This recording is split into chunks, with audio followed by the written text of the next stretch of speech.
14.4 question number 3। निम्नलिखित प्रेक्षणों का आरोही क्रम में व्यवस्थित किया गया है। यदि आंकड़ों का माध्य हमें दिया गया है तो x का मान ज्ञात कीजिए। जैसे आपने पहले दो क्वेश्चनों में भी देखा कि माध्यक में हमें आरोही क्रम में व्यवस्थित करना होता है, तो यहाँ आंकड़े जो हैं 29, 32 आप देख ही सकते हैं कि ये बढ़ते क्रम में है ही है, आरोही क्रम में हैं। इन आंकड़ों का माध्यक हमें क्या दिया गया है, 63 दिया गया है। तो x का मान हमें ज्ञात करना है। तो माध्यक का फॉर्मूला हमने दो हैं हमारे पास, सम संख्या और विषम संख्या के लिए। हम पहले देख लेते हैं कितनी संख्याएं हैं। 1 2 3 4 5 6 7 8 9 10 संख्याएं हैं। तो ये इसके ऊपर जो फार्मूला लगेगा माध्यक का, n हमें 10 दिया हुआ है, 10 संख्याएं हैं। तो माध्यक का इसके लिए फार्मूला हम क्वेश्चन नंबर 1 में भी यूज कर चुके हैं इसको। n/2 + 1/2 बटे में 2। ये n/2 यानी 10/2 क्रम जो है, n/2 यानी 10, और ये हो जाएगा 10/2 + 1/2 बटे में है 2।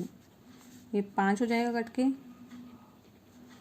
और यहाँ 2 पंजे 10, 5 + 1 6।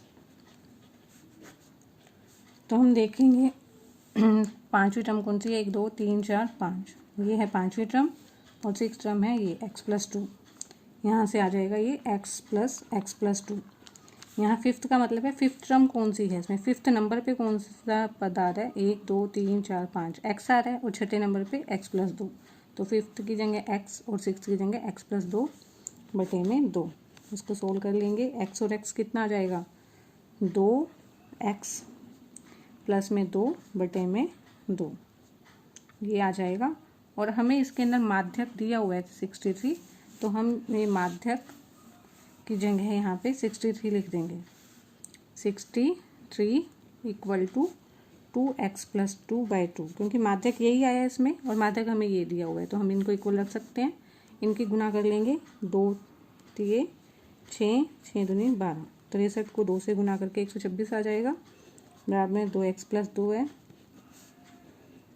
प्लस का 2 इधर जाके माइनस ले लेंगे हम, और ये आ जाएगा 124, बराबर में 2x 124 बटे में 2, 2 एकम 2, 2 छक्के 12 2।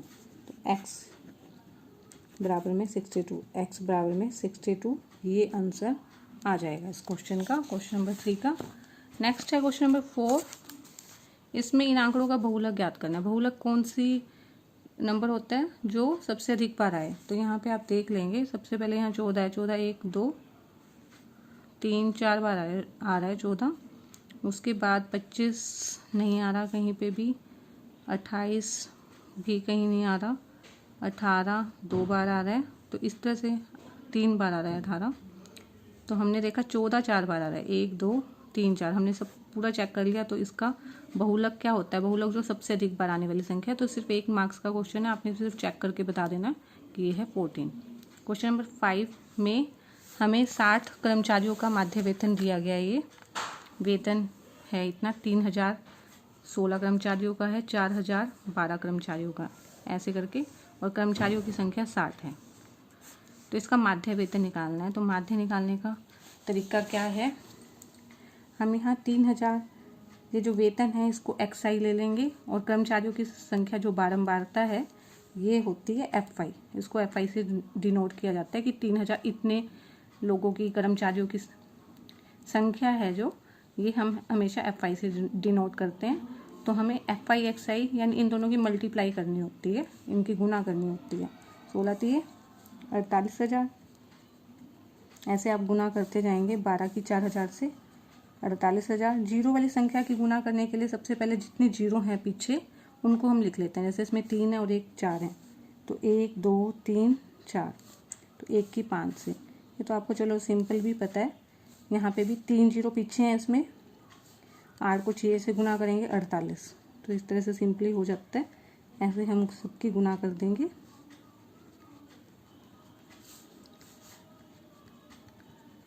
10,000। अब हमें क्या करना है, इन सब का जोड़ करना है। इसका जोड़ तो हमें 60 दिया गया है, इसको हम समेशन fi एफ आई का जोड़ है, जोड़ को का एक सिंबल होता है समेशन, इसको हम बोलते हैं समेशन। तो समेशन एफ आई जोड़ जो है इसको एन से भी डिनोट कर सकते हैं, ये 60 दिया हुआ है। ऐसे ही हमें समेशन यानी सम निकालना है एफ आई एक्स आई का। इनको जब हम जोड़ते हैं तो हमारा आ जाएगा 30,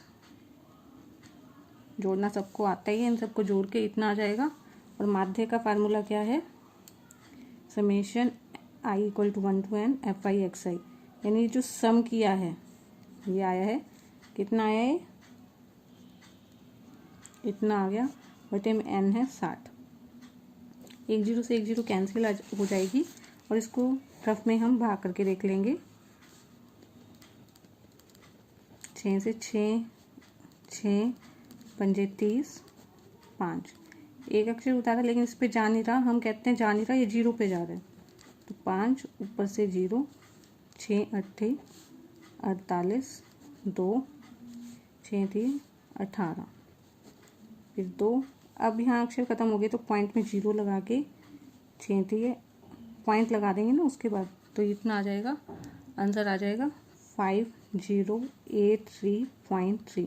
आगे भी 3 आता रहेगा क्योंकि ये आएगा तो 3, ये आपका इसका आंसर आ जाएगा। तो इस क्वेश्चन में कुछ भी मुश्किल नहीं था, इसका बस सिर्फ पहले रूल पता हो कि माध्य निकालने का, अगर बारंबारताएं आपको दी गई हैं तो उस केस में, वैसे आपने देखा माध्य का रूल हमने किया सभी प्रेक्षणों का योग बटे में कुल प्रेक्षण, लेकिन जब आपको बारंबारता दी जाए तब फार्मूला ये हो जाता है समेशन एफ आई एक्स आई बटे में एन। एन क्या होता है, सभी बारंबारताओं का योग। और यहाँ पे पहले इसको गुना करके हम एफ आई एक्स आई निकाल लेते हैं, फिर इनका जोड़ करके समेशन एफ आई एक्स आई निकाल लेते हैं, वो हम ऊपर लिखते हैं और एन नीचे लिखते हैं फॉर्मूले के अकॉर्डिंग, और फिर इसको सोल्व करते हैं और आपका आंसर आ जाता है।